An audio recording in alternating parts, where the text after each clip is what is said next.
One, two.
There are 5 escapes at the back there and then through that meet, and the toilets are back out past the bar the blue, and the bar is the planetary that's there, and you can see if we're anything away from that quite quickly. So the purpose of the event tonight is we're going to talk about the keys for an independent referendum. So we're not necessarily going to be discussing the keys for independence itself, which will gone over many times, and we're going to be having those debates for a fair time to come. So what we want to be talking about is the case for a second referendum. What might that look like? What would we be looking at in terms of timing, and tactically what's the best way to approach that for people of the yes side? So on the panel tonight, unfortunately Mike Daly, who was supposed to be here, has been delayed and he very short notice had to go somewhere else, so that's a shame. But we have, starting from this side here, we've got Bill Bonner, and Bill is an executive member of the SSP and he's the party's international secretary. And then we have Kirsten Rummery, who is from the Women for Independence National Committee, and she's also the spokesperson in Scotland for the Women's Equality Party, and she's the Professor of Social Policy at Stirling University.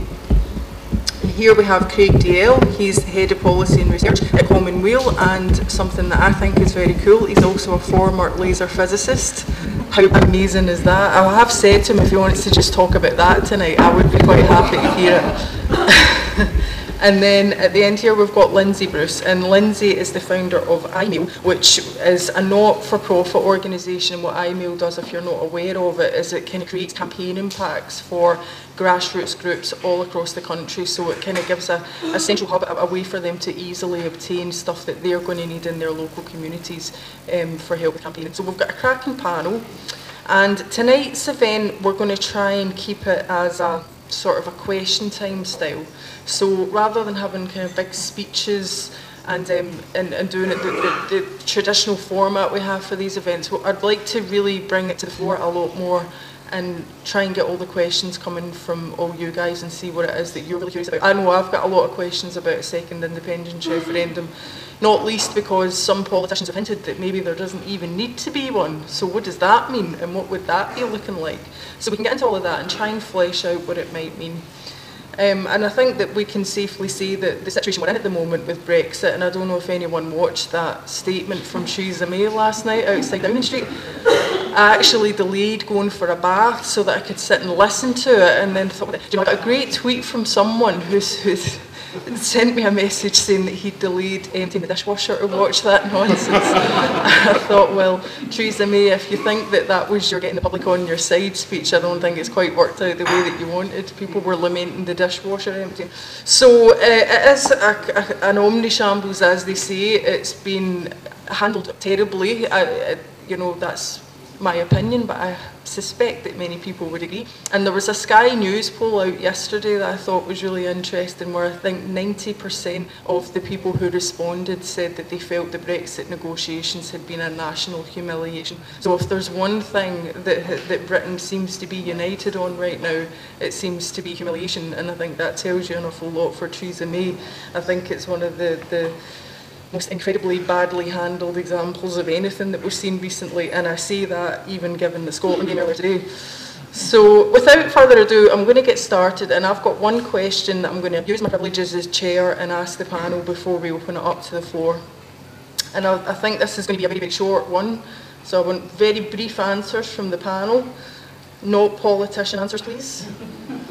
I'm going to make sure is that microphone working? No, no. Can I take that one down just for passing along?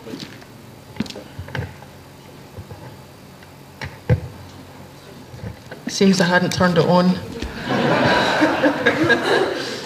So the first question, and I'm going to park myself down now that I've done the introductions, and I'm just going to go along the panel and give me a date, not a specific date, but give me a month and a year. When do you think the next referendum for Scottish independence will be? So we'll start, Lindsay, we'll start with you. I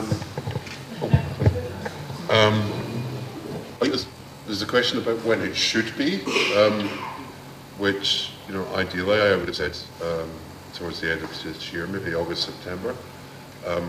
But we have to deal with reality, and so I think maybe the autumn of next year, but it might go to 2021. I don't know. So that's autumn 2020. You think, okay, right, Craig? Well, we do have a mandate in the Scottish Parliament to hold one before the end of this Parliament, or to request the Section 30 order to hold one, so that kind of puts an upper limit of spring 2021. If it's not then we're beyond the horizon of the Scottish parliamentary elections, and, well, who knows? That was a politician's answer, wasn't it? I'll take a gamble and say, actually, I'd like to see it sooner than autumn 2020. I'd like to see it by the end of this year, because I think there is momentum and this opportunity might not come again.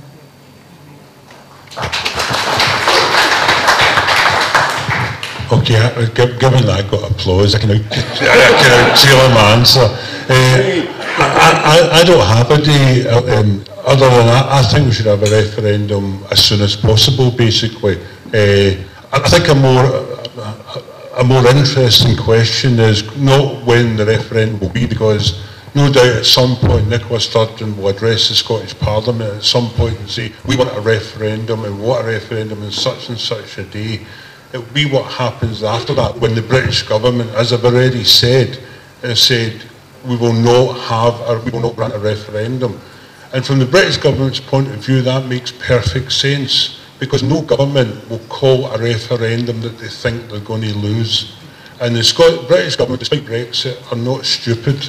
They'll look at the opinion polls, they'll look at what they're like with each campaign, they'll look at the shambles, which will be the unionist campaign, much weaker than the last time, and think that's a referendum we are likely to lose, therefore we we will not be any referendum. So the real question then will be what happens the day after when the British government says no. What did the Scottish government then do about it? Thanks very much. I think that's one of that's a brilliant question, and it's one that I've been asking for a while, and the answer seems to be that nobody really knows what happens the day after that. We're in a kind of democratic limbo then, aren't we? I'm going to try and open it up straight to the floor. There's quite a lot of people here tonight, and I'll just give a shout out to Independence Live as well. Thanks very much for coming along and streaming the event tonight. You guys are fantastic.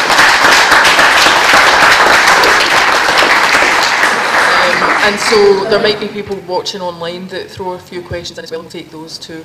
So, hands up, who wants to get stuck in with the first question? Don't be shy. Here we go. We'll go to this gentleman here and then this lady here. Hello. Nicola Sturgeon's always said that she will hold a legal referendum. How did she do that? What legal routes are there for Nicola Sturgeon and the Scottish Government to take to get rid of the barriers? Okay, and then we'll take this question as well, and then we'll come to the panel. Well, as I understand it, Nicola Sturgeon has said she will not hold a consultative referendum without the permission of Westminster. And, well, that was recently in the paper, she said that. And in fact, she said something the same at the Women for Indy meeting. So when I asked her, what would be plan B when Westminster will not ever allow a referendum, particularly if it looks from the opinion polls that they're going to lose it, she was saying we could use this next Holyrood election that people stand on a mandate for negotiation of independence, but we already have 3 mandates Westminster is ignoring. They will ignore that one too. So does anybody have any way around this, maybe the parallel route of starting it up at Westminster, more walkouts and things like that to get their attention? That's my suggestion. But okay, so we're talking about specifically the legal routes. Now there could be routes that aren't quite as legal that we could be looking at, but just for the legal side of things, what can Scotland do to ensure that it gets to use that mandate and hold a second referendum? I know what Nicola Sturgeon says about going down legal routes. I think we can get bogged down a bit in legal routes. The decision to hold a referendum or to refuse a referendum is a political decision based on a political calculation, basically. In terms of what we do about it, I think it's in stages. I actually think that the next stage of the campaign, once it happens, will be a campaign for self-determination. It'll be a campaign for the right of the Scottish people to hold a referendum. If we have a parliament which has already got that mandate, if we have a campaign which wins over a clear majority of the Scottish people for an independence referendum, then I think it alters the whole political dynamic in Scotland. Because if you think of how that would affect, for example, unionist parties, the Tories, they'll happily stand against it because that appeals to their core constituency, which is hardline unionists. And you're talking about people, never mind independence, these are people who didn't vote for a Scottish Parliament to start with, and if there was a vote tomorrow to abolish the Scottish Parliament, would do so.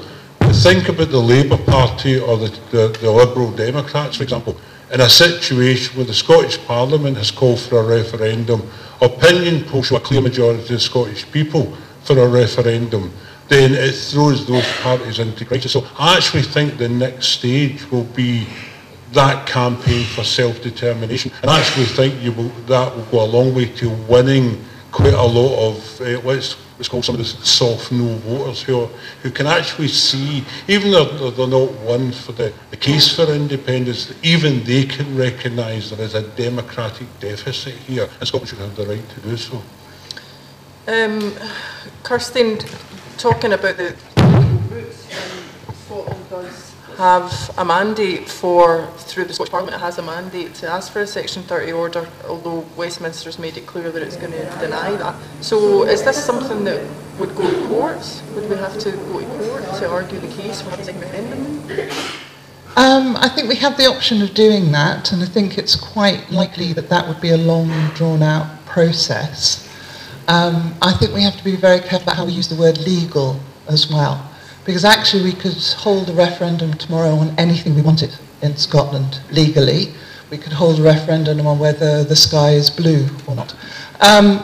And it's a word that is used very much by unionists to say any referendum would be illegal. And that is also not factually correct. And they're kind of banking on the Scottish people being stupid enough to buy that. So that's one of the things I think we need to be really, really careful about. There are lots of routes. We could have a unilateral declaration of independence under international law. The problem is that no other country will then recognise us. But would the problem as well not be if we have the referendum?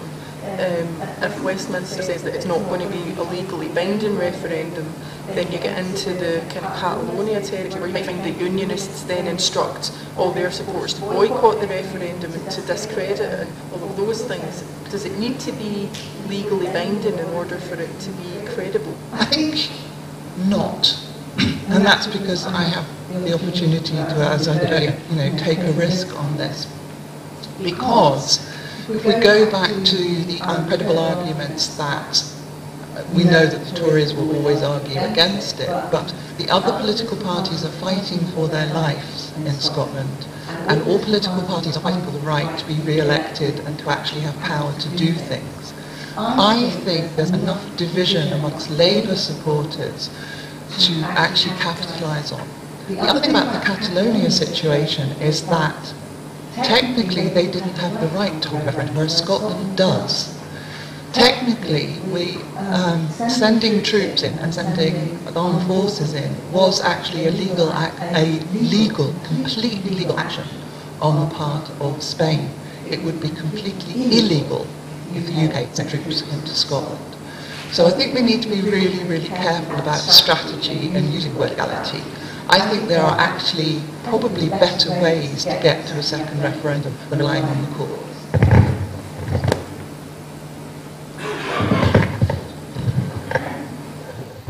There's maybe another way of reframing this argument in that what is the actual purpose of the referendum? Is it there to try and win the argument, or is it there to simply ratify a decision that we've already made as a country? If the opinion polls were sitting at 60, 70, 80% support for independence, the arguments against holding a referendum become rather thin, and you then use the referendum to just simply ratify the decision to become independent. We're not at that stage yet, and we're still trying to fight that case among a great many constituents. If we were out there doing that, even in the absence of fighting over how do we get the referendum, if we're out there winning the case for independence, then we can get to the point where the referendum almost becomes a formality, and I think that's maybe a more productive use of our time. Lindsay, where'd you stand on it? I'm going to expand a little bit on the kind of legal side. I'm not a lawyer, but as I understand it. So this is what a lot of people don't realise, you guys probably do, but in the UK, Parliament is sovereign, not the people. So it's Parliament that makes decisions, and that's part of the legal constitution of the UK. Historically, Scotland had a very different take on it, and it was the people who were sovereign, and therefore could override the will of the Parliament. Now, the problem is we don't have a sovereign Parliament, we have a devolved Parliament, which means that it has very limited powers and scope compared to a sovereign Parliament. So the Constitution is technically reserved to Westminster, which on the face of it would seem that we can't actually hold a vote on that, but as Christine pointed out, actually we do have the power to hold votes here, and we can hold a referendum on anything we like. The problem is that all votes in the UK are consultative. None of them are legally binding because the UK Parliament is sovereign. So they can actually completely ignore the result. So that's one of the issues that we face. with holding a second independence referendum without having the Section 30 powers transferred from Westminster. As far as to a solution for this, I really hope that the solution is political. As Christine says, if it goes to the courts, it could be there for years. I also agree with Craig, and I think that becomes a bit of a distraction. And it should really be about what it is the people want. So I don't really have anything to offer as a way forward other than hope that there will be a political solution and that maybe Nicola has caught up her sleeve. We hope. Okay, let's go to questions again. We've got Jim over here and then Virginia here as well.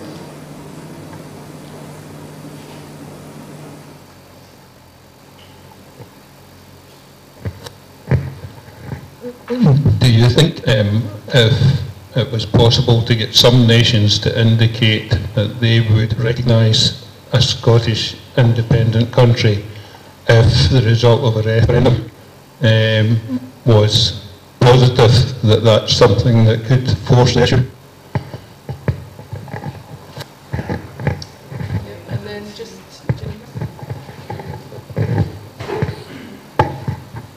The Brexit referendum is a non-legally binding referendum, and here we are at the will of one week, dragged out of Europe by a Tory party that are not representing Scotland.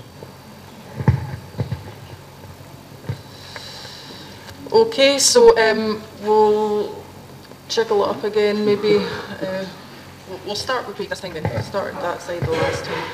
So if we held a referendum and it came back that Scotland wanted to be independent and the UK government was refusing to recognise it, is it realistic that there might be some countries internationally that would recognise Scotland and give us a bit of a route that way? Well, even before then, one of the things we saw in the last campaign was that the EU stayed very much out of it. There were very muted whispers and almost Delphic utterances that were spun out of control to whichever side suited them. The EU does this because it does have quite firm rules against meddling in the internal domestic affairs of its member states. That's why it's been utterly silent in Catalonia. At some point, either in the next few days or next few weeks, months, whenever, the UK no longer will be a member state of the EU. Those rules don't apply anymore.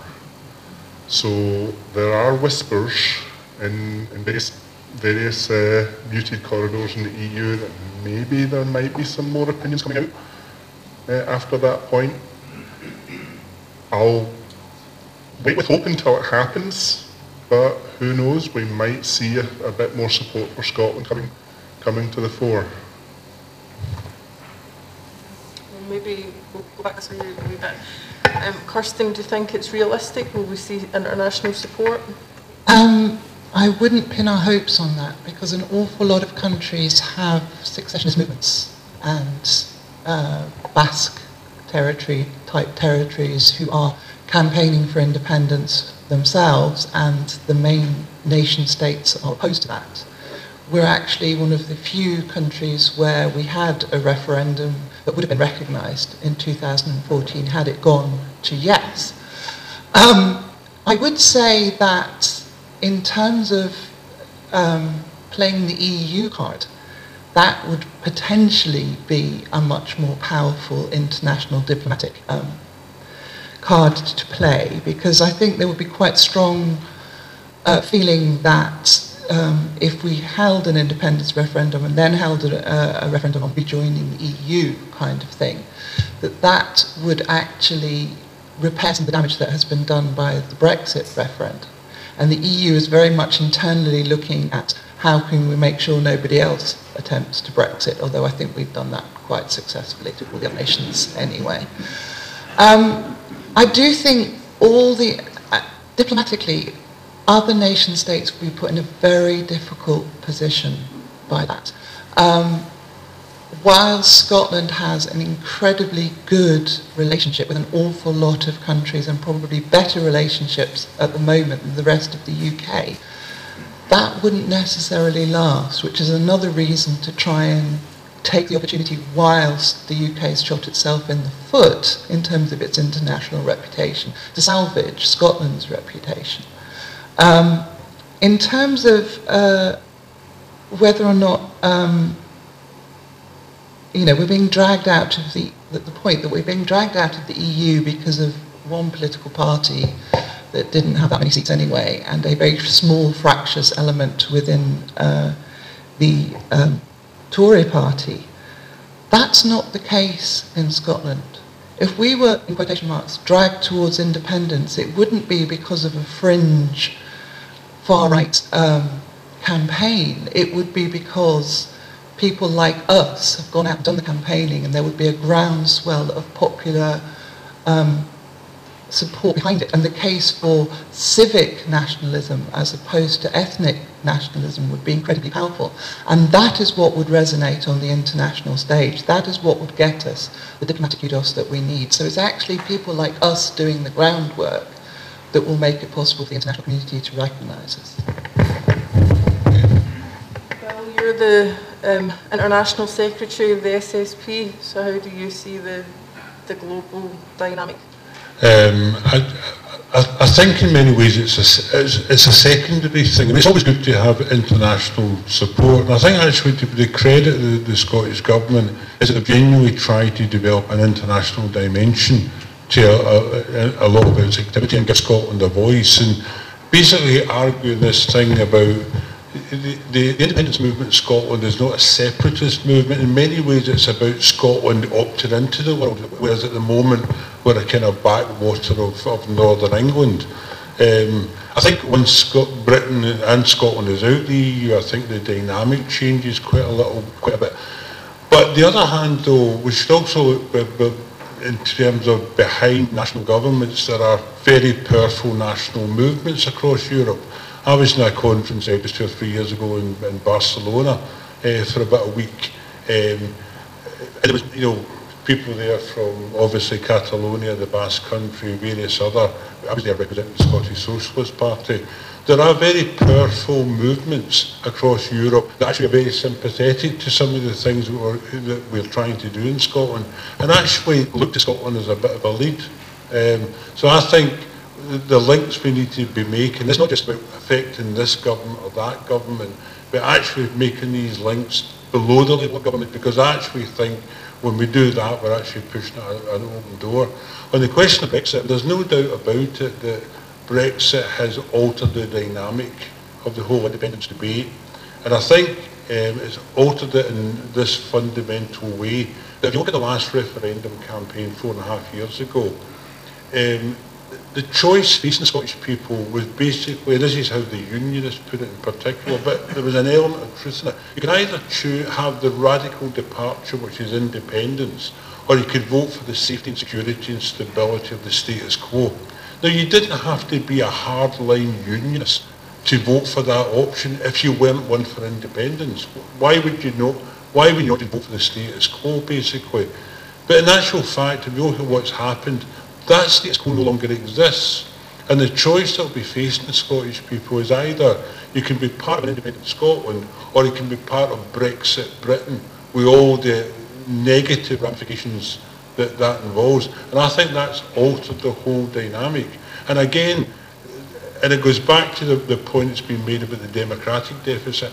I voted to remain in the last European referendum, not because I'm a great supporter of the EEC.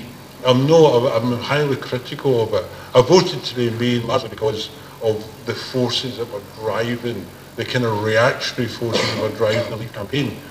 But even whether you support the EU or not, there's no doubt about it, there is a democratic deficit there that is beginning to hit home in people. Scotland voted one way, and then it has been taken out of Europe by votes in England. And that actually resonates with a lot of people, including a lot of people who voted no in the last referendum.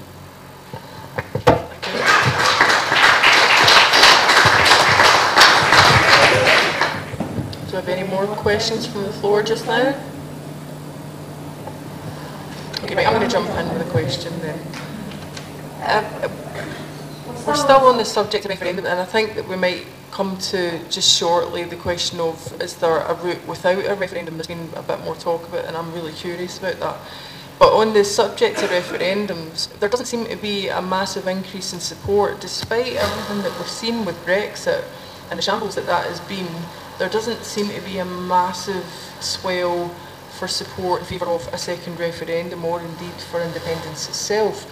So why is that, and what can the grassroots movement be doing to try and make those, to try and change those figures and move it in the other direction? Lindsay, I'll start with you. Regarding why the polls haven't just, because of Brexit, dropped at 60-70%, I think there's a couple of reasons. One is that there are actually a percentage of yes voters who wanted to leave the EU.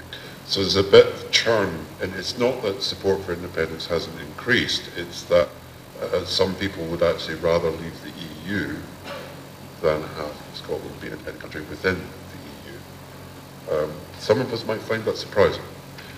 I think the other factor is folk are just scunnered with Brexit. It's dragged on for 3 years now. We've still got no idea what's going to happen. It's days away. People just want some stability.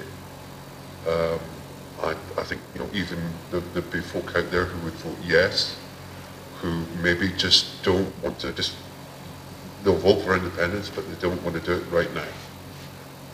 They want a period of stability in their lives before they take that decision.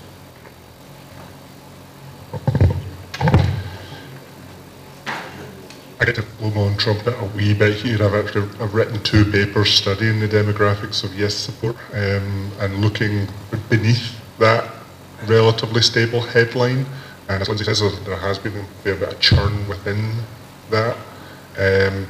What's quite interesting is we do have that demographic of the folk who saw that infamous tweet about the one that said, if you vote for independence, you'll be out of the EU, and that's what drove them to vote yes. I know people personally who cite that as a reason. But we have since then seen a massive change of opinion for people who saw leaving the EU as a threat to the stability of their livelihoods, namely the EU nationals who live here. So that is a very significant demographic that is often ignored, and we should ignore it at our level. The support for independence among that demographic has went from about 30% to about 65%, because now they've seen that, well, they didn't get a vote in the EU referendum. You know, talk about the democratic deficit in Scotland being dragged out against its will. We at least were able to express that will. 3 million people in the UK were not able to express that will. And you know, the Scottish Government has said a lot of positive things about this, about folk in this situation. They could be doing more. We've seen policies of guaranteeing the vote for EU nationals and non-EU nationals who live in Scotland, yet to see that actually become a bit of action. But you know, come the next referendum, we're going to be fighting a very different battle with, you know, different allies at our side, and we should start embracing that and start fighting for people who are losing their rights to live here. Went on a bit of a digression there, but I'll pass on. Kirsty, we've established that maybe a couple of things that would be really important a second referendum was to have credibility and mean something. Is that 2 things that can signal that is, one is the polls in favour of independence itself go much higher, up to the 60% region at least, but also that the demand for the referendum reaches that same level. So that would then seem that this is a really critical thing right now that the movement could be working on. So how do they get that number to move? Okay, well, if we look at, I can put my academic hat on briefly and look at the way in which people voted and why they voted the way they voted in 2014, and how the landscape has changed. We know that at the beginning of the campaign, we had about 20% who were ardent unionists, would have voted to stay in the UK no matter what.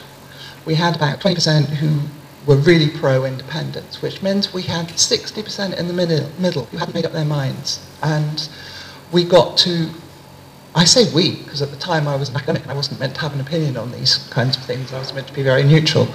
I got accused by both sides of not being neutral, so I think I probably managed it quite well. But it's that middle ground. It's those people whose minds can be changed that we have to go for. So if we look at how that middle ground voted, they voted in the end for the status quo because they were very risk averse.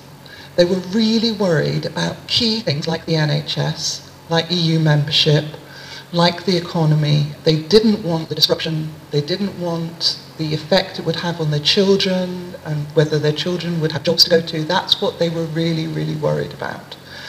So given that the landscape has changed dramatically, and we are not looking at a safe status quo versus a dramatic exit, we're looking at two risky scenarios in the future. The job we've got to do to persuade those people is that independence for Scotland is the less risky option. And we can do that by doing a much more broader campaign than we did in the first place. Now, Scotland's Future as a white paper, I know you probably didn't read it, I had to read it, I got paid to read it, was an SNP manifesto. And there was a small but very vocal minority who were like, well, I'm not too averse to independence, but I really don't like the SNP. There were lots of people who said, I really don't like Alexander, or I really don't like Nicola Sturgeon. I will never vote for something that puts them in power. And they lost the argument that it wouldn't be about putting any one political party in power. It was about Scotland deciding for itself which political party would be in power. Now, we are a much broader movement now, and all it would take is for each of us to persuade one person who's undecided to come over to yes. So that's the grassroots campaigning at the moment that we need to do. We need to be having those conversations like we were having in 2014, in the pub, on the train, everywhere you possibly can, with your neighbours, with your friends, and talking about the right to self-determination, the right to have an economically prosperous future for Scottish people that is decided by Scotland. And to line up all the ducks, you know, the NHS would be safer in Scotland than it is in the rest of the UK. I can give you the stats that prove that. The currency would be safer, whatever currency we chose. And we're getting very, very caught up on whether we'd have to choose the euro or the pound or whatever. That is such not an issue right now. The issue is whether or not we get to decide these things. And I don't know about you, but I came over to Yes because I trust the Scottish people more than I trust the rest of the UK. Tell by my accent I'm not Scottish. I was born, brought up in England. But I do think the parliamentary system and the governance is broken. I would like to see it fixed for the whole of the UK, but that's not going to happen in my lifetime. So I'm going to go for the option that improves things for me and my family, and that's the argument we all need to be making to those around us who are undecided.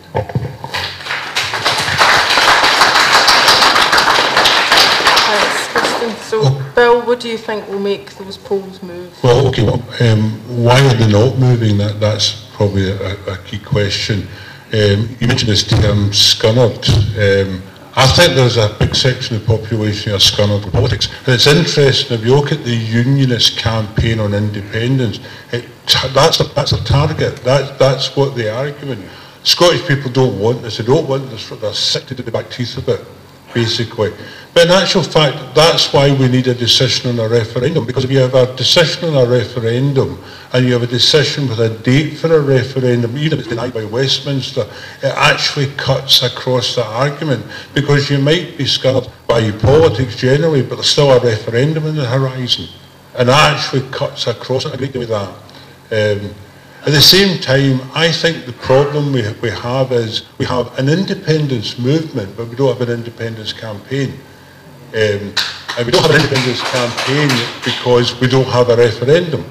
So we actually need a referendum or a campaign around a referendum to set the campaign in motion. I look at the opinion polls, it's 45, 46, 47%. Those are remarkable figures, absolutely remarkable figures. When you consider the referendum was 4.5 years ago, The SNP, and I'll be critical of them, have done very little in terms of campaigning for independence. Actually, they've done very little for campaigning for independence in the entire history. But in the last 4 years, they've actually done nothing, as has the Scottish Government, against an almost constant unionist campaign. We've seen the collapse in oil prices, although they're beginning to go up again. And we've seen a general disillusionment with politics. And yet you look at the opinion polls are consistently showing independence support is actually higher than 4 or 5 years, or 4 years ago. That's a remarkable base to start from. And that's without an independence campaign. Think of what will happen when we actually have a campaign, we start mobilising people. Because you're right, it's about talking to people and it's about doing all these different things, and we all do that, basically. But there still needs to be a focus to the campaign, and that's the thing that will move the campaign forward. I mean, I'm always a bit baffled by this argument you get from some people in the independence movement, particularly some of the leadership of the SNP. We need to wait and see if the opinion polls change. But how will the opinion polls change without the campaign, basically? If you do nothing, the opinion polls will not change. And also, there's an actual longer term danger here, that if you wait too long, then this moment in history could actually pass. If you wait too long, people will become disillusioned and the issue moves on. We're in a historic moment at this moment in time, basically. Independence is winnable, it's feasible, it's winnable in the here and now. It might not be winnable 10 years from now. And if you just keep sitting back and waiting for things to happen instead of making it happen, then I think there's a danger, a real danger that historic moment will pass. Yeah.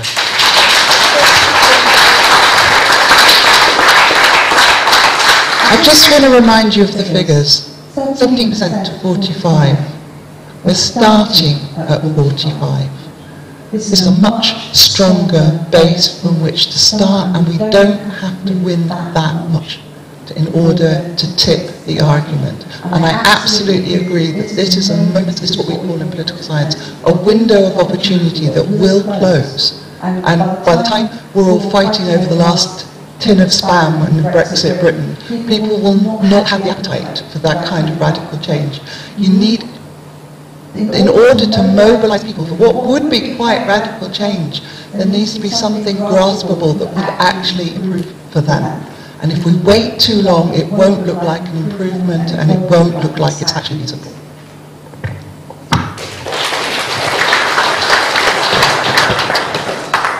Okay, I'm going to leave it up to you. Do you want to ask another couple of questions just now, or do you want to take a break? Don't all answer once. Take a 10-minute break. Okay, so we're going to come back then at, say, 8:30, 25 to 9 if you're pushing it. And we'll come back for the second round. And I think we'll try and move on in the second part to talking a bit more about campaign strategy.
Right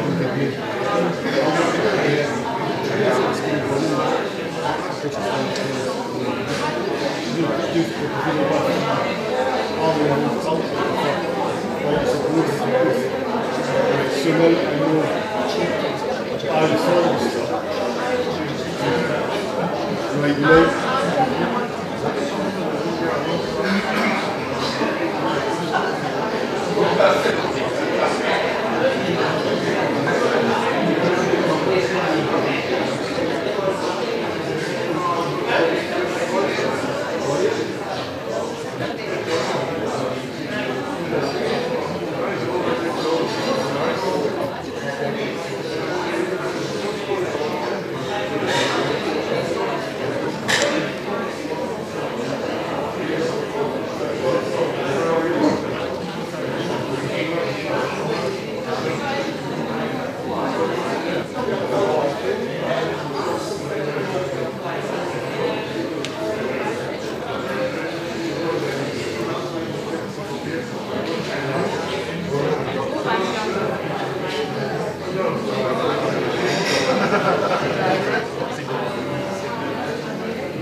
right, you stragglers at the bar, hurry up.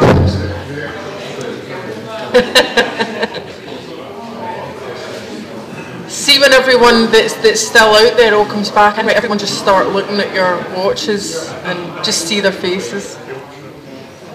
Thanks very much to Indie Live as well for putting this little piece of technology up here, so hopefully we'll be able to take some questions that are coming through from the interwebs. Last one back in, we ask them a question. Yeah, run.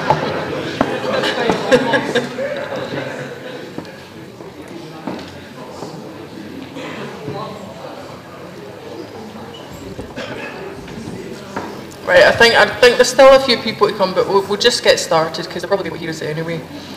And we know from having chats with everyone at the break there that there are people that have got loads of questions because you're all asking them at the break. So don't be frightened to put your hand up and make sure that you get them in this final part of the discussion. So we'll just kick off again with the floor. So all of you who have been asking questions at the break, stick your hand up and let's have a discussion. So here we'll start here. And give me another hand. Who else have we got? Don't be shy. If you don't put your hands up, I'm going to just start going round every single person here and you're going to have to ask a question. Right, we'll start here then. Yeah, hi everyone, my name's Sheena.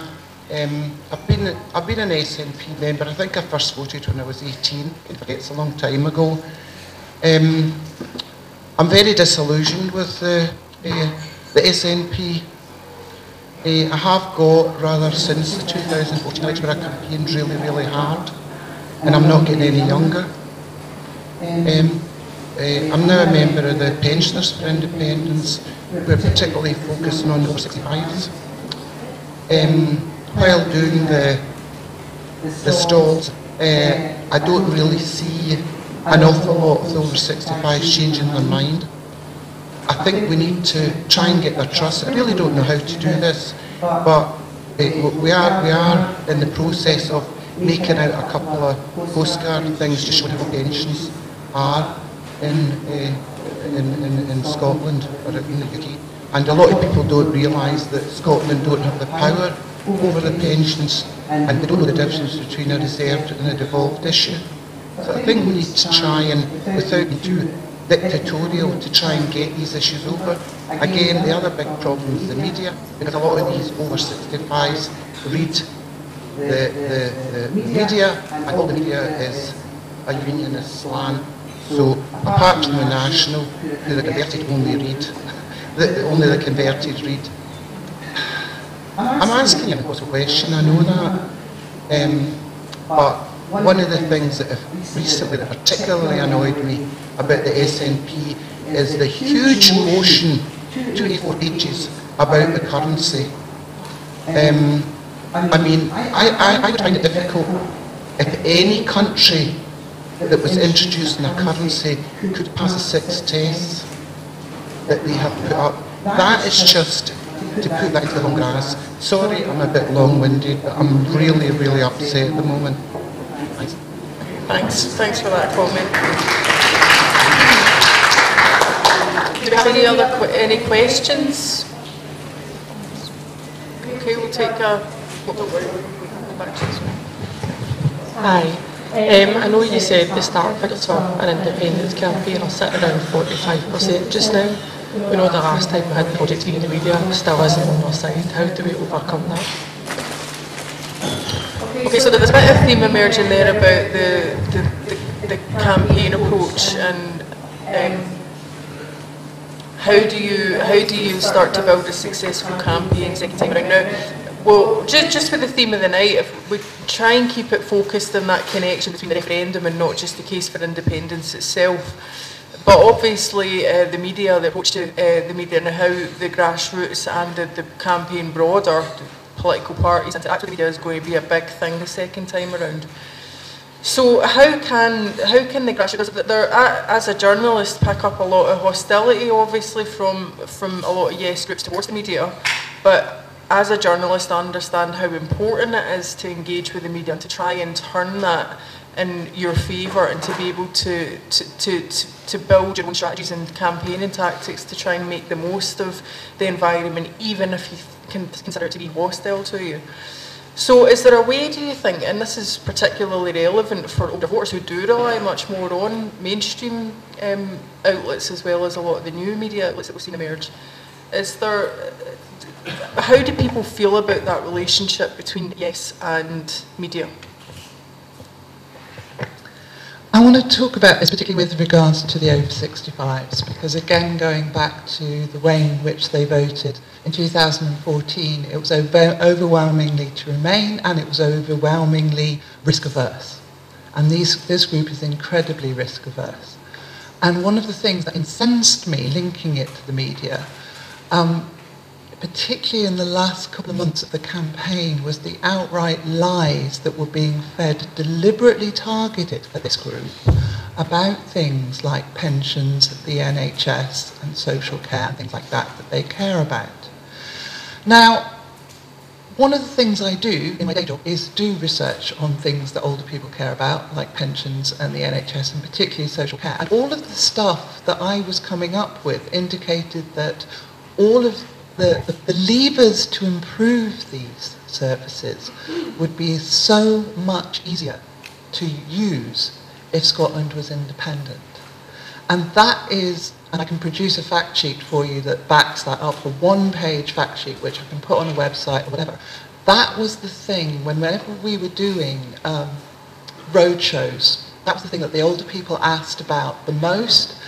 And it's really, really interesting that when we did these roadshows around the 2014 referendum, as I said before, I was there as an independent academic, and people were asking what would happen with pensions. We have the lowest pensions in Europe. We are the poorest pensioners in Europe. We have an ageing population. This problem around health services, around social care services, is going to get worse. And actually, in terms of social policy, this is the kind of problem a civilised nation wants to have, to be perfectly honest. The fact that we've got an ageing population is a good thing. Let's start from that premise, that, you know, the older people in Scotland are a fantastic resource and a fantastic group of people. We need to present a vision that is about self-determination, that makes people realise that the things they care about can only get better if they have the levers for change. If that is with the Scottish people, because if we leave it to Westminster and the rest of the UK, it will get worse. There are loads of innovative things, for example, around properly funding social care, treating it as an investment, that we could only do in an independent Scotland. We already see that the NHS performs better in Scotland than in the rest of the UK. That's the kind of thing older people care about. But they need the data, they need the evidence that will actually allay their fears. So that, I would say, is how you need to campaign. And how you need to campaign with the media is to be very, very careful about the evidence that you are presenting to the media. Now, I ran as a parliamentary candidate in the snap general election in 2017 for my pains, and it was one of the most exhausting things I've ever done. But what I learned there was that I needed to talk and reach out to bits of the media that I wouldn't normally, as a lefty feminist, do. So I had to write columns for the Scotsman, and I had to call up journalists in nationalist newspapers, in very anti-women newspapers, and talk to the tabloids and talk to my local paper ran the most disgusting story about me, but it got me on the front page, and it probably won me about 25 votes. So we, as pro-independence people, actually need to be reaching out to the unionist media, and I think if we are presenting them with non-politically tainted evidence as opposed to as a campaign, that's more likely to get picked up by the mainstream media. I probably don't share that kind of rosy view of the media you have. You just present them with the right facts. The media in Scotland are unionist to the core. They went to the last referendum, they will be at the next referendum. That's a fact of life. The good thing is the influence of the media, particularly the tabloid or the newspapers, is nowhere near what it was, say, 20, 30 years ago. I buy the Herald every day. 20 years ago, the Herald had a circulation of 200,000. It's probably a quarter of that, a fifth of that today. It doesn't have the same effect. The other thing we've got to recognise that the media don't operate in a vacuum in Scotland. They operate within the realities. Faced with a very powerful independence movement, you do see the media begin to bend and shift. I mean, I don't read the Daily Record. I think every reason it would just be self-evident. It's such a poor, I don't even know what you call it, a newspaper. But you look at their coverage during the last referendum campaign. Now they're a unionist, pro-Labour paper, but they gave it a lot of coverage to independence writers, etc. For the simple reason, a big chunk of the readership are going to vote yes, basically. So the media don't exist in a vacuum. I think they will be swayed by the nature of the campaign. But also to go back to maybe the wider point about pensions, etc. I think it was you mentioned, or somebody mentioned the government white paper the last time, 4 years ago. Has been the blueprint for independence. I read it in one day, and I'll tell you now, it's a day I'll never get back in my life. Because in the history of world independence movements, it must have been the single most insipid, unambitious document that's ever been produced by an independence movement. A document whose central message was, don't worry, it's okay to vote for independence, because in reality, nothing much will change. That was the central message. But if nothing much will change, why bother voting for independence? Why just have the union? Now, luckily, the independence movement that developed simply binned that very quickly. It was within a matter of weeks, it was hardly mentioned, and it was overtaken by a much wider independence movement. And it was successful because it did something. It actually presented a different case for independence. For that wider movement, independence wasn't just an end in itself, it was a means to an end. It was a means to making Scotland better. And so it began to link the demand for independence to other demands. So, for example, if you want to get rid of nuclear weapons, vote for independence. If you want to get rid of the monarchy and become a republic, vote for independence. If you want a more equal society, vote for independence. Or if you want Scotland to become a welcoming home for people who want Scotland to be their home, then vote for independence. And so by linking independence to these wider struggles, it galvanised the movement. And it's a principal reason why support for independence went from 22% to 45%. And it's a reason, again, why by doing precisely that, we'll win the next referendum, basically, and not based on, for example, the paper in the currency that's just recently come out. Okay, so this has been there's been disagreements. I've seen plenty of time within the independence movement about, as a campaigning tactic, should it be that vote for independence because everything's going to change, or should it be vote for independence, you won't really notice a difference, you're not taking much of a risk. So from that perspective, when we're talking about getting people on board with a second referendum and how that's been sold, which side would you be on? I think that for a great number of people, and maybe we've backed up with the social scientists who study this thing for a living, but people want to hear a story, a vision of what the future is going to be.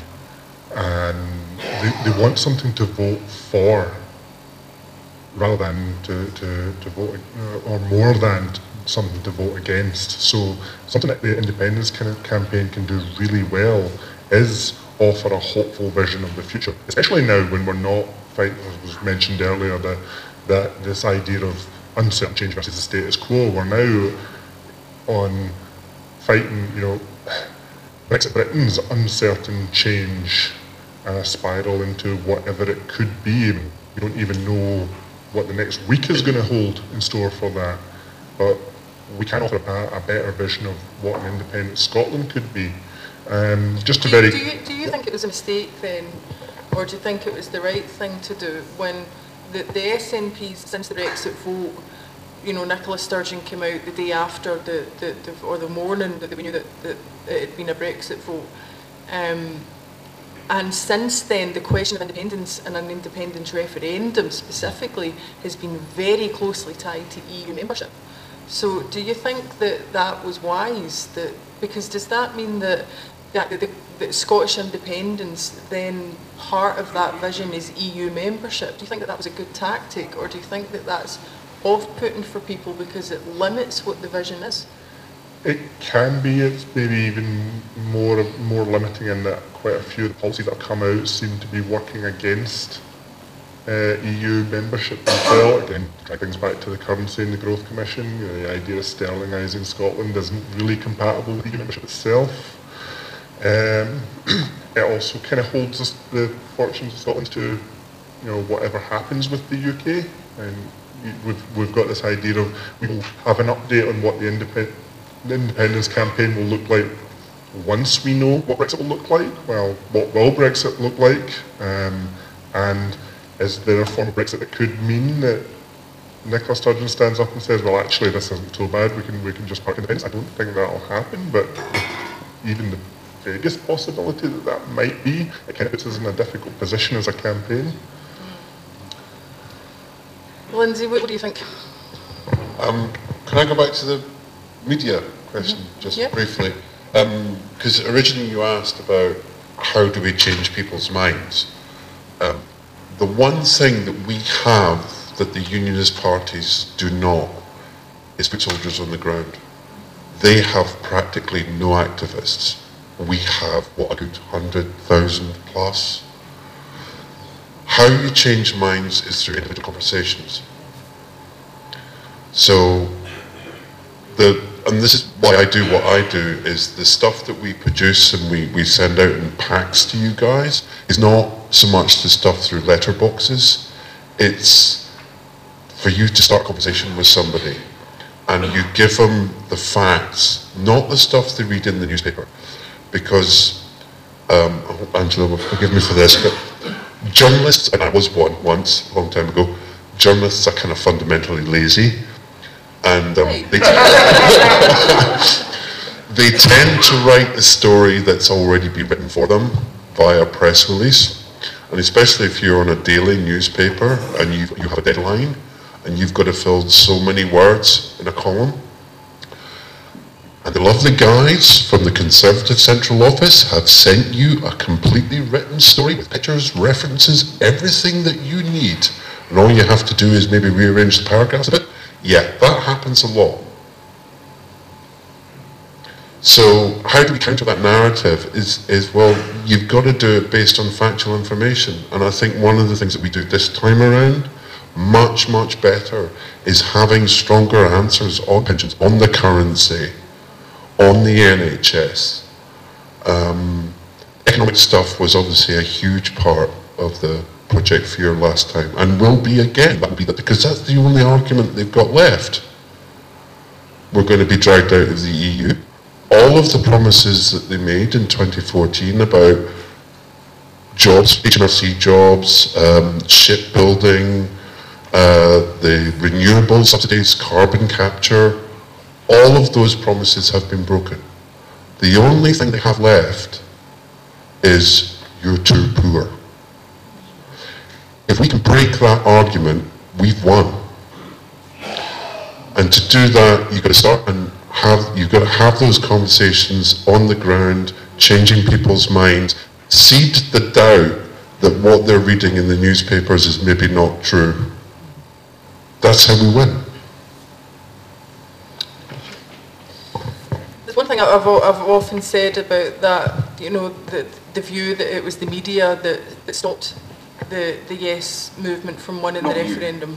Not just, but when you do think about what the polls were at the beginning of the campaign, and even if people did feel like the media was overwhelmingly coming from a kind of unionist starting point, it was incredible then to see how those polls moved. And I think that's testament to the fact that it actually is won on the ground. That's where the most effective changing of people's minds is likely to happen, rather than just based on a couple of things that you've read in the newspaper. So anyway, let's move on to questions. So we have a question here, and then we'll come back to, yep.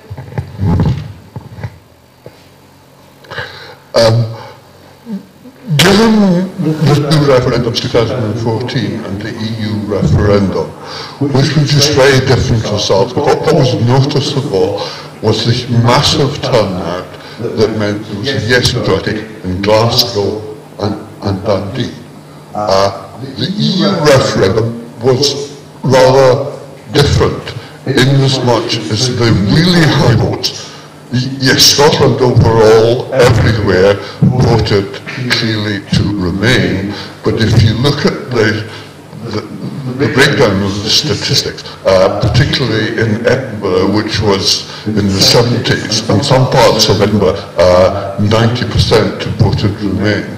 So on the basis of what we achieved last time in more working class parts of Scotland, do you the potential is for a demographic move more towards the ABs that were much less and really frightened that after independence we would get into the EU, they would see a different possibility this time round.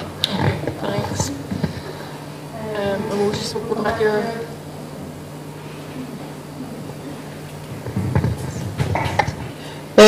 I did my campaigning in the East End of Glasgow, and we weren't, well, in the past when I was campaigning for the SNP, we didn't usually get, the problem wasn't usually hard questions at the door, it was more often, oh, I've got a pan in the stove, oh no, I don't do politics. A lot of people didn't vote and so on. But because of the referendum, that totally changed. We were getting people standing there for 3/4 of an hour, speaking and arguing and asking different questions and also moving.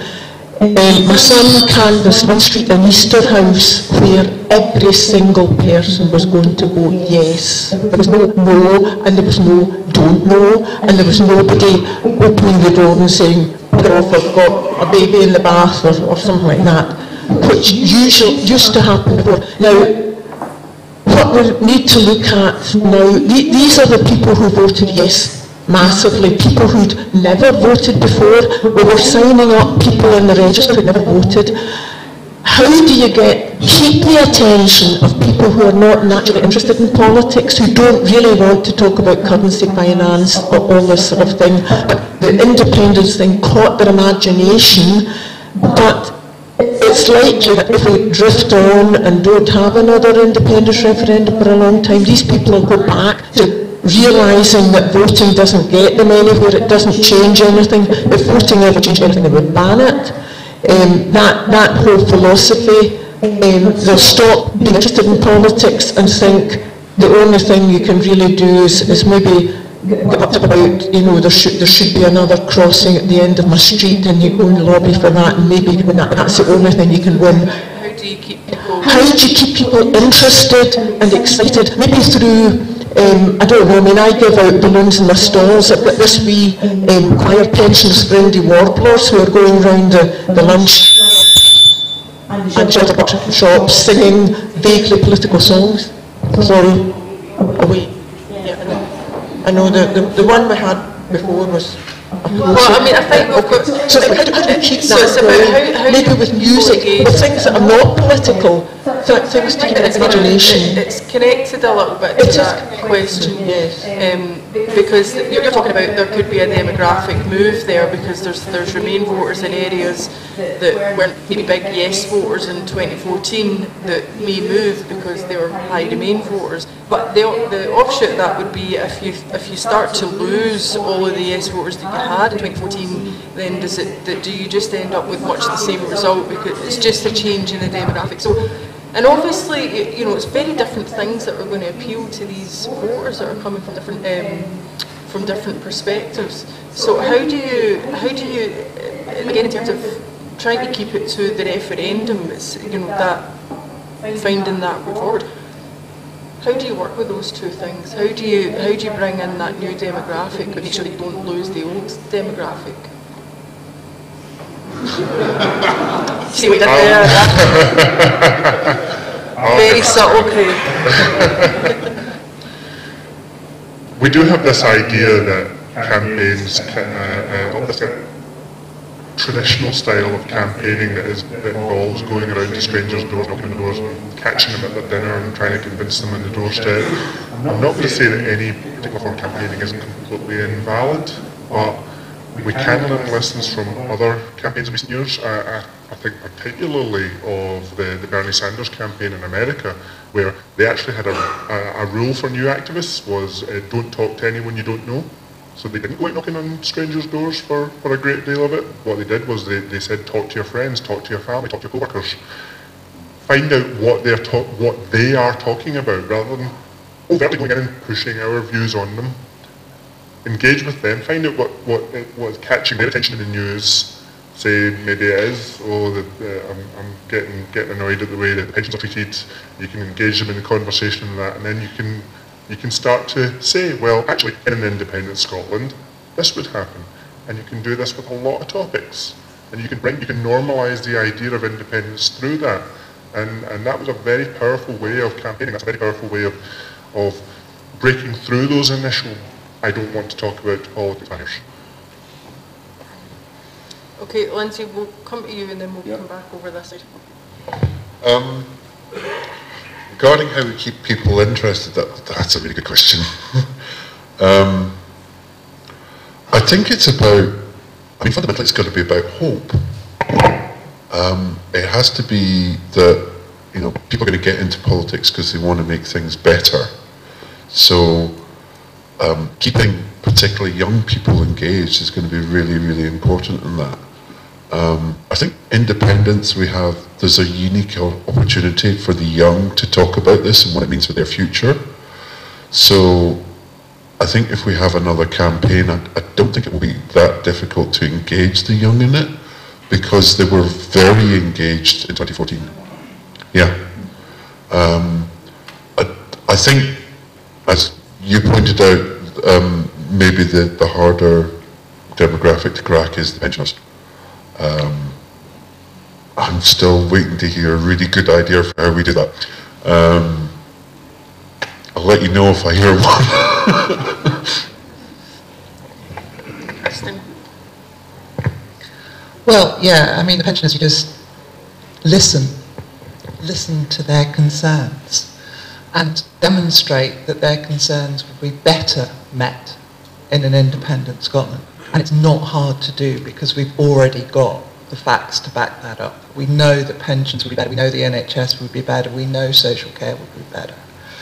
I think the idea of listening generally is very, very important in canvassing. Certainly when I've been going out canvassing on feminist issues, I don't go out with, are you concerned about women's equality? I ask, what are you concerned about? And things come up like, well, my teenage daughter walks home and she doesn't feel safe. I get paid less than somebody who's in the same office as me. There are numerous examples where people will bring up the concerns, and you can make the case that being engaged in a political movement that would be about self-determination for Scotland would make these things better and more feasible. I absolutely agree we do not need to worry about politicising young people. They will be doing the job for us, and far, far better than any of us old people. And I'm including myself in that. Listening to that, my eldest son was just too young to vote in the last referendum, and I've never seen anybody more angry. And I've never seen a group of people more passionate than his sixth form who were arguing about this, and arguing about it in so much more refined, politically respectful things. And that group of people are now 4 years older, and they are the campaigners of the future. Now, traditional political parties may not be for them. And in actual fact, a lot of them do try and engage with traditional political parties and then get put off this. This is a very different kind of campaign. And people can, I think, once they become engaged, can see why it's important. And those conversations that you have, when you have it with one person and then they go on and have it with another person, they can see the results of that. It's like volunteering, it's like anything, you get the hit back. And it's not hard to mobilise those people. It is, I think we're going back to, you know, we started at the beginning, particularly of the last session, of saying people are tired. I think I would go back to Lindsay's point. Maybe they're tired, which is at the point at which they need hope the most. And they need a vision and they need a strategy. They need something to do that is going to get them out of this awful situation that it feels like in doing. So campaigning for self-determination. It's not about, you know, where we'll be in 10 years' time. It's about who's going to make those decisions. And people, you know, if you think local democracy is dead, try closing a local hospital. Okay? People will come out in their droves with placards, throwing themselves under bulldozers to save it. So you've got to make it local and real to them. And they will come out. A lot of those conversations are carrying on. We're all here because of conversations that started over 4 years ago. We can very easily convince other people to take part in those conversations because we're all charismatic, beautiful, lovely people. Aren't we? Now, if you don't mind, I'm going to put a slightly different question just because we've had a couple of things coming in from online. This is from viewers that are watching on the live stream from Indie Live. There's been a couple of comments. One's from Tommy Hand. He says, 2 elections and material change are our key to another referendum. The SNP and the Greens are the only parties who serve the people of Scotland. Unionist parties will never go against the Union. William Forbes says, enough talking, talking is over. It's time to take action. It's time to make a decision. And then in that spirit, Ellen Hoffer, I hope I'm pronouncing that right, asks the question, it appears like Scotland is being held in limbo not only by the UK government regarding Brexit, but also by the Scottish government about any news regarding independence. How can the grassroots apply pressure to the Scottish government? Okay, and the last question, I think that's happening already. I think the next SNP conference will be very, very interesting. I think there is a growing impatience in the ranks of the SNP about the lack of action on this issue, and I think you can detect that as forcing a change in position in terms of leadership of the SNP. So I think that will happen. To go back to a question though about the possibility of maybe shifting the demographic to maybe more affluent people who maybe voted no the last time. I think that would be a profound mistake, basically. If you look at the breakdown of vote in the last referendum, the most affluent areas in Scotland were the most pro-UK areas. I think East Renfrewshire, for example, I can't remember the vote was 17% or something like for independence. Whereas support for independence was its highest in much more working class areas.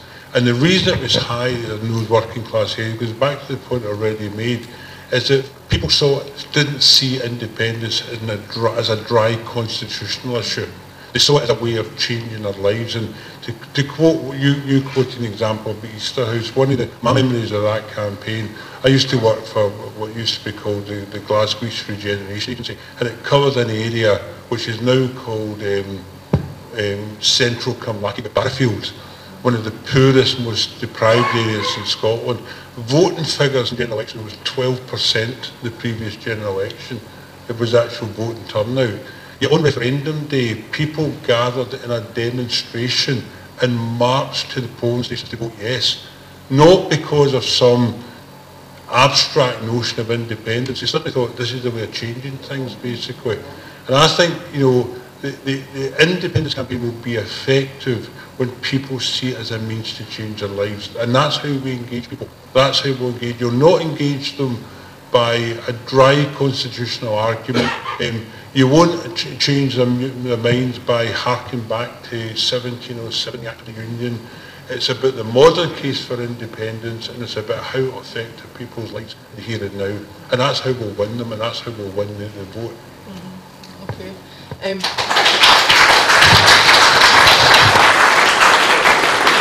I'd like to answer that question about how can the grassroots put pressure on the Scottish Government to get moving on the question of an independence referendum. But just so that I know, can people who want to ask questions just put their hand up so I've got an idea of numbers and stuff? Okay, right. Kirsten, if you want to answer that, and then I think I'm just going to come straight back to, sorry, Craig and Lindsay.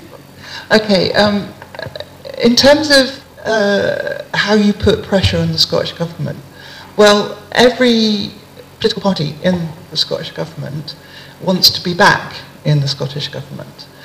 So it's up to people to put pressure on their local MSPs and make it very, very clear that it's contingent, them regaining their seats, no matter what political party they are. We go back to the original idea that, Labour and the Lib Dems, etc., are not necessarily going to be opposed to a referendum, certainly if they want their seats back in the Scottish Parliament. So there is that. There is, we know there's a lot of grassroots members who are members of the SNP, and I actually agree that some of the pressure needs to come from within the party. But we also need to make very, very clear, because we, as an independence movement, are not a political party. Okay, we're not bound by when the Scottish Parliament or the Scottish Government or Westminster says we can or can't start campaigning. Once we start campaigning and making noises, then the government will listen, because they'll be thinking about how on earth do I capture these people who are going to possibly vote for me. That's how you start doing it. You start making a noise at the grassroots, because you are all voters, and that's who they're trying to gain the respect of. You have to make their seats look precarious unless they listen to you. Thank you.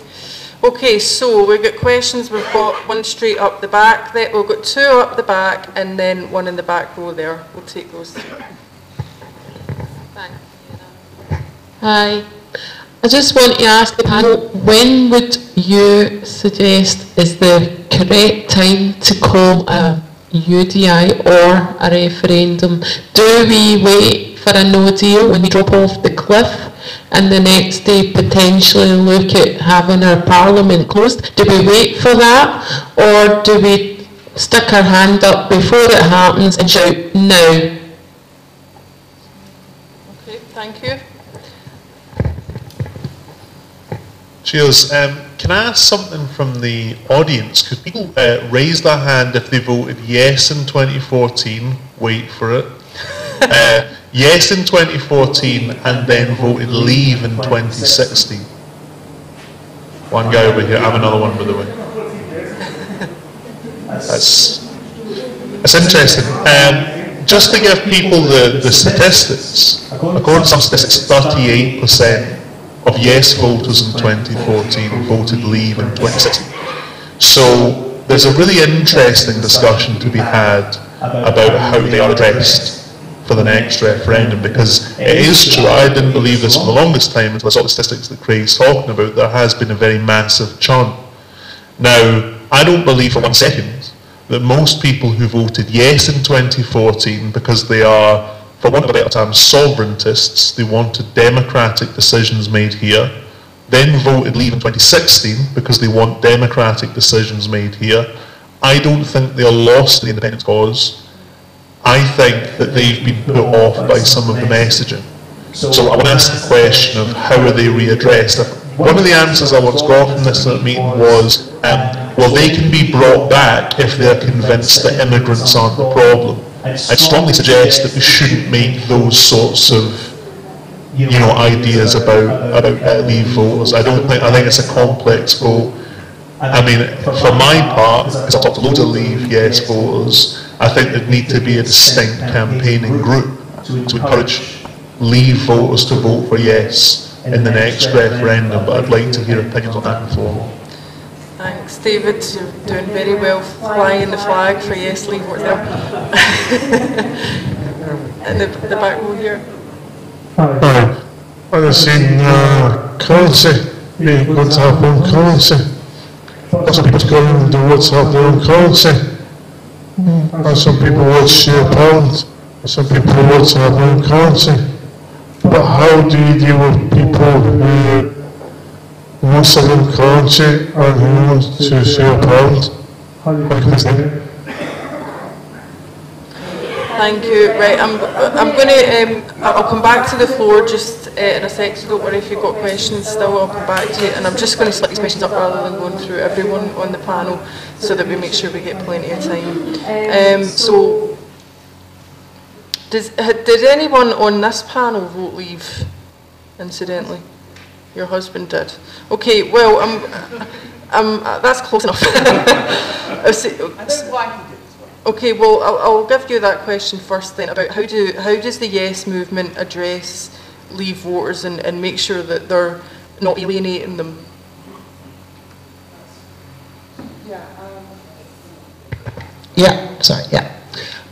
Yeah, my husband voted Leave, and it took a long time for us to be able to speak to each other over the breakfast table again. And he voted Leave because he thought it was the quickest route to independence. He thought that exactly what has happened would happen, that we would have a dreadfully negotiated Brexit, and that would turn everybody around and say Scotland can manage this better on its own. I would agree with the idea that that particular constituency needs to campaign itself, much as the way English Scots for Yes needs to be talking to the English about it, much as the way the Conservatives for Yes need to be talking to their fellow Conservatives about it. What I would say that ran through an awful lot of when I've talked to Leave voters, because it was so shocking to me, because the case for remaining in the EU to me as an academic seemed so self-evident that I didn't really grasp that there were real concerns. And one of the concerns was not so much about immigration, but it was about self-determination. It was about this sense that, much like Westminster is remote, that Brussels was even more remote. And there were rules being made in Brussels that were not in the interest of the country. And we had and they didn't understand necessarily how the rules were made, but they just knew they didn't like it being that distant. So for that, I would say, and this is the one reason why I keep coming back to why independence is a good idea, because it's about self-determination. It's about us as a nation deciding these things.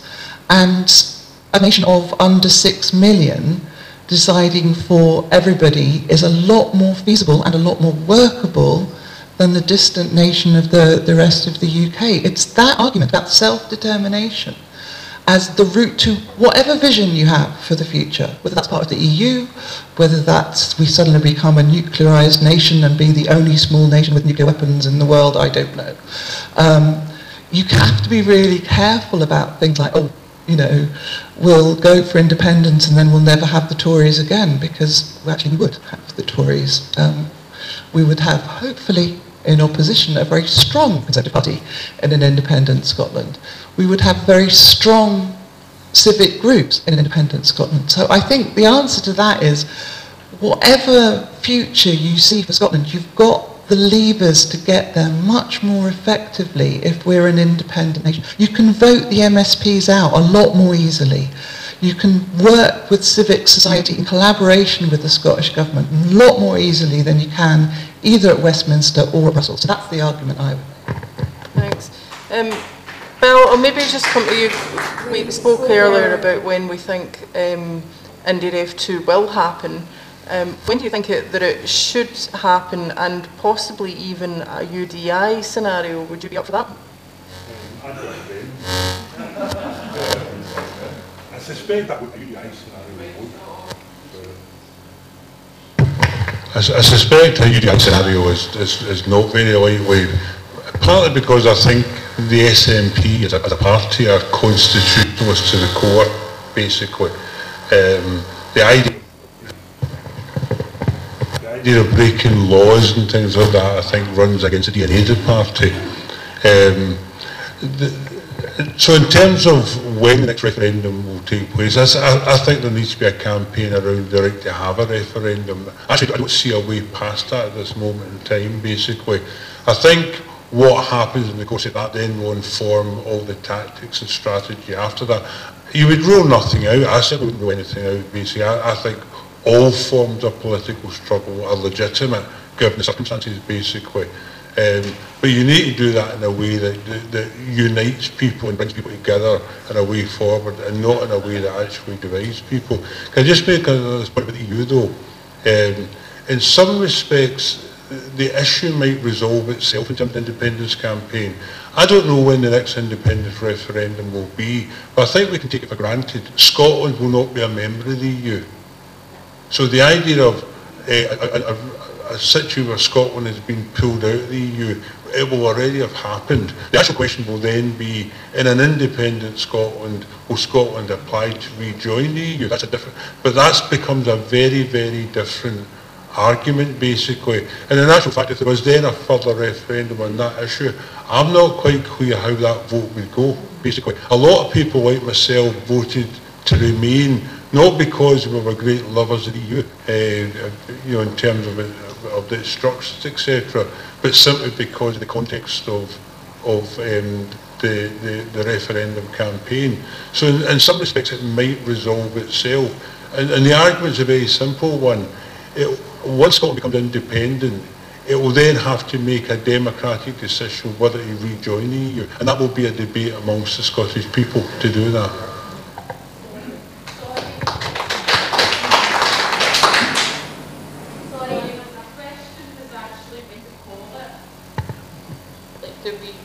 Call it now, or do we wait till after the no deal happens? Or because, like, if it's a no deal, then we lose our Scottish Parliament. It only exists because of an EU law. We are no longer part of the EU, so therefore they can shut down our Parliament. Do we wait for that to happen? I think it's there's a lot of different elements involved in it. It's not, as we've heard, it's not just quite as simple as Scotland being able to say, now we're calling it and this is going to be legally binding and it's going to be credible. So that's part of why we're here. I think it's to try and get a flavour of when we think it will be realistic and the routes to getting there. Craig, I want to come to you quickly on the currency question. Not necessarily as in what kind of currency should Scotland have, but this is a very tricky issue when it comes to even winning the case, you know, getting people round to wanting a referendum. So tactically, from a campaigning perspective, how do you deal with that without having to necessarily get into the specifics of which currency it's going to be? How can you handle the currency question in a way that's going to be effective enough? Now, on currency, I'm probably well known as being quite outspoken in favour of an independent Scotland having its own currency, and I come to that point for a lot of the reasons that we've been talking about tonight, from the perspective of self-determination. We need the powers over things like currency and other policies to be able to manage our economy as effectively as possible. But taking Angela's tack on it, for a lot of people who aren't embroiled in the detail of how central banks work and how macroeconomics works, like I often get lost in, a lot of people, when they ask questions like what currency would you use, what they're really asking is, are you sure that Scotland can handle its economy? It's a confidence question more than anything else. The UK is a slightly unusual country in that it hasn't had changes of currency within the last lifetime. We have changed the way we manage our currency, and decimalisation is a really good example of how we go through a horizon when you change sort of how a currency kind of works. On average, the average lifespan of a currency right now is about 30 years. A lot of countries, the currency geek facts. Yeah, and for a lot of countries, the currency is something they use, but it's not something they get too hung up about. I remember working in Geneva in Switzerland and kind of marvelling that my restaurant bill could be paid in either Swiss francs or euros. They'd take either, no problem.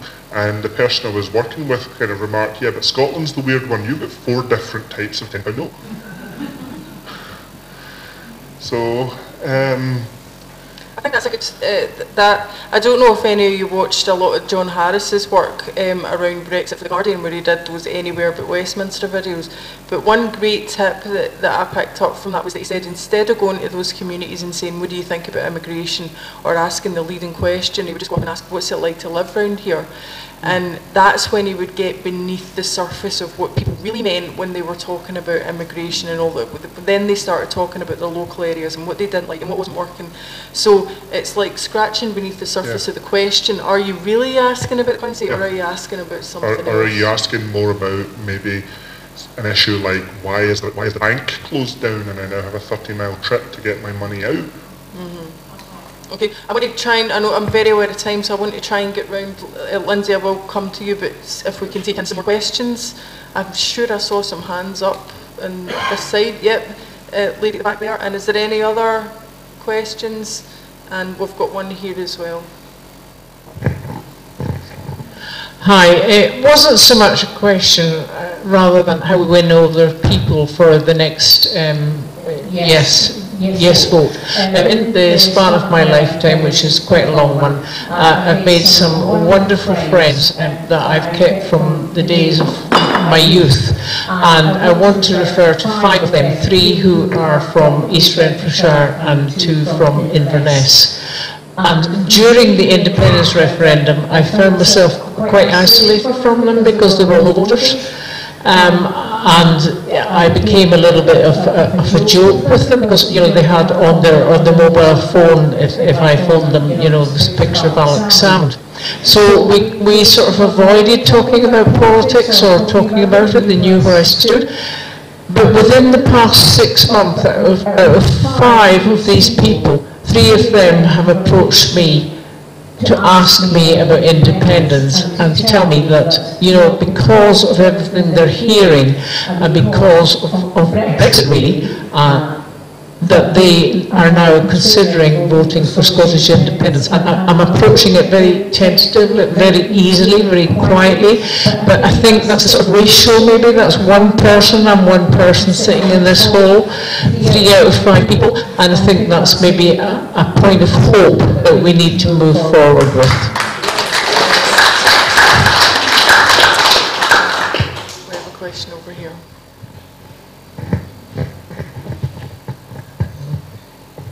We've talked about putting pressure on politicians.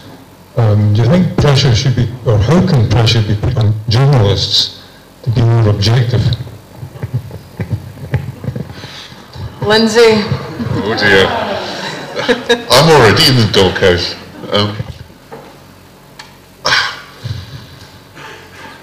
You know, I think it's really interesting that the person who actually wrote the vow for the Daily Record, Murray Vu, is now going to vote yes.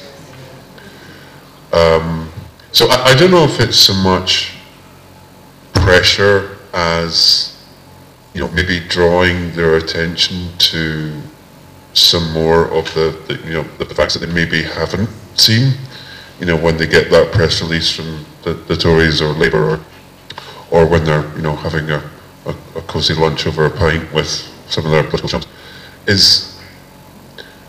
And one of the things I've seen happen on social media, which I hate, and I've caught myself doing it, is when you end up piling on a journalist because they've written something that you disagree with.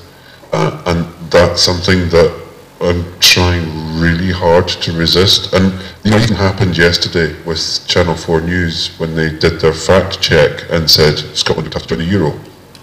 That's blatantly false. But people did engage with that and actually linked to the EU's website and pointed to the paragraph that says, actually, this will happen in its own time. It is up to the country to do this. There is no path, there's no timescale for actually transitioning. And you know, lots of people pointed to this. So rather than hurling insults, it was actually, oh, we think you'll find if you go read this, you'll see that it's not. That kind of engagement's really positive, that's good. It's when you get the kind of oh, you're just a unionist shill kind of stuff, that's not so good. Having said that, we also had a case this week where Kay Burley was somewhat less than, I think, less than objective. But again, it's that there's no point in barracking these people. I think it's just positive reinforcement of, you know, of the information that we want to impart. It's worth saying as well that newspapers are, when they take their positions on things, they are often thinking about the readership that they already have and not wanting to upset and alienate them. So if they take a yes position when they suspect, then they will be taking data from their demographics. If they think they have a no voting demographic, if they go all out yes, they're probably going to lose readers. So actually just changing the minds of the public, I think, has a knock-on effect on newspapers. And we've already seen with the likes of the Daily Record and the Herald, I think, that in the aftermath of the Brexit result, they already hinted that they might switch, that they would be definitely open now to switching editorially over to yes. So I would agree. I think if you go on the attack to journalists, it will make them put their walls up. Yeah. If you be positive and you try and win them round, you're much more likely to get a good engagement there. What I'd say is, if you aren't writing your story, you're letting somebody else do it for you. So write into your newspapers, talk to your local journalists, talk to the journalists, give them the stories, let them know what's happening in your area and what you would like to see them write and talk about. And that's how you can affect change.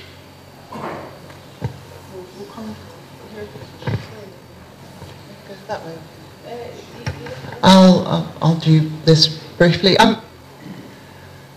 Going back to the idea of influencing people and influencing potential people who were no into yes. I mean, honestly, all of the conversations that I had around 2014 when I was an independent, academic who wasn't meant to be persuading anybody, I was meant to be presenting them with the facts. When we took a poll at the beginning of these meetings, around 70% were undecided. At the end of the meetings, when they'd heard the facts, all of the undecideds had gone to yes.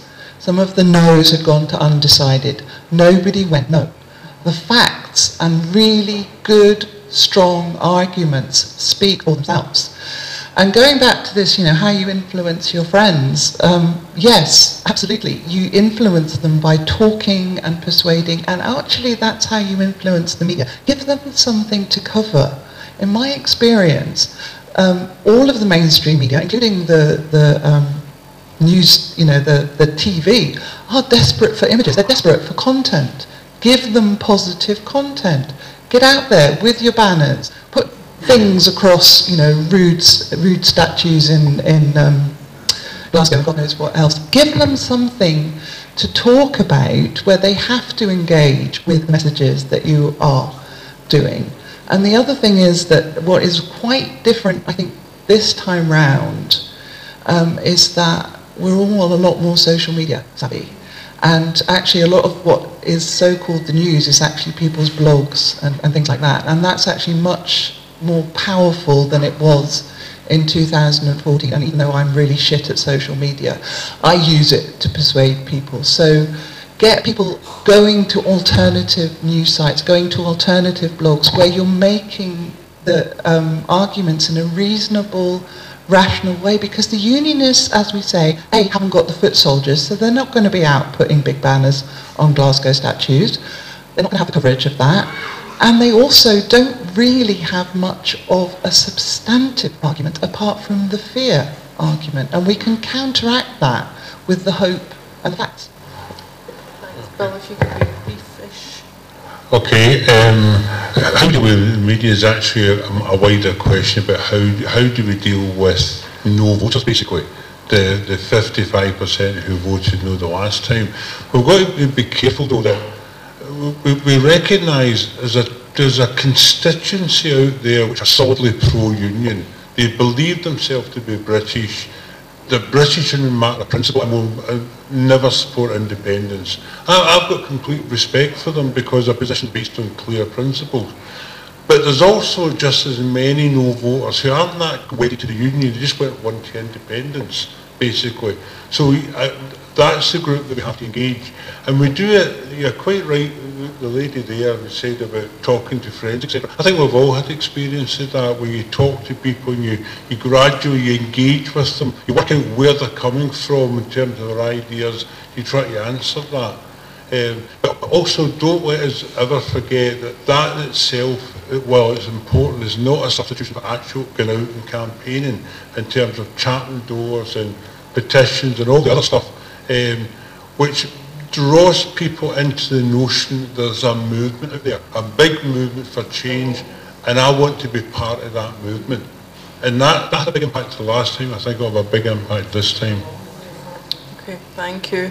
Well, listen, folks, I'm very aware of the time. We need to wrap up now. We should have wrapped up at 9:30, so we're a bit late. Just before we do, could we say a very, very big thank you to all the staff here tonight that have with us.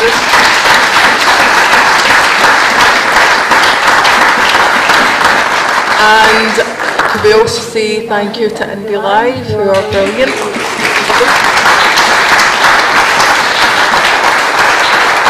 And then finally, before you wrap your hands out, could we say another very big thank you to all the panel tonight.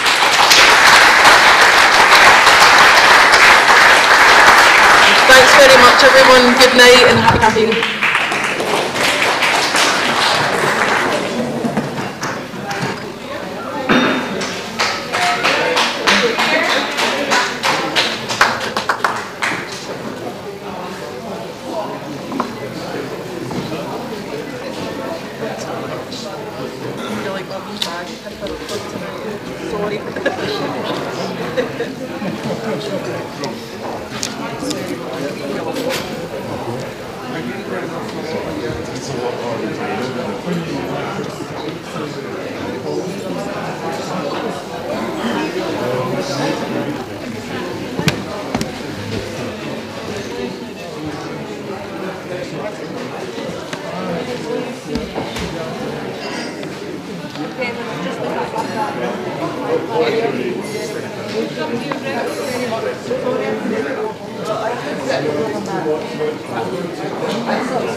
Thank you.